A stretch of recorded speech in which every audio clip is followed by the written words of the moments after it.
Guys আপোনালোকৰ মাজত আজি কথা এটা শ্বেয়াৰ কৰিম বুলি ভাবিছোঁ। যোৱাকালি মোৰ মানি পাছৰ সৈতে পইচা ৮,০০০ টকা হেৰাইছে। কোনোবাই যদি পাইছে প্লিজ গাইজ পইচাটো ঘূৰাই দিব। আৰু বহুত কষ্ট, আমাৰ বিজনেছৰ পইচা আছিলে, মই কেনেকৈ ইমান টকা হেৰুৱাই কিনি বহুত মনটো দুখ লাগি আছে।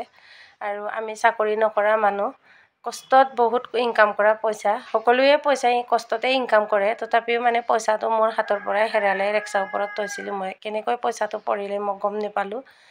সেইটো কাৰণে কোনোবাই যদি পাইছে পইচাটো আৰু লগতে টেবলেটো আছিলে, টেবলেটটো ঘূৰাই দিব।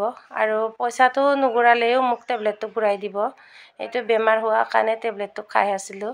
আৰু যিমান পাৰে সকলোৱে মোৰ এই ভিডিঅ'টো শ্বেয়াৰ কৰি।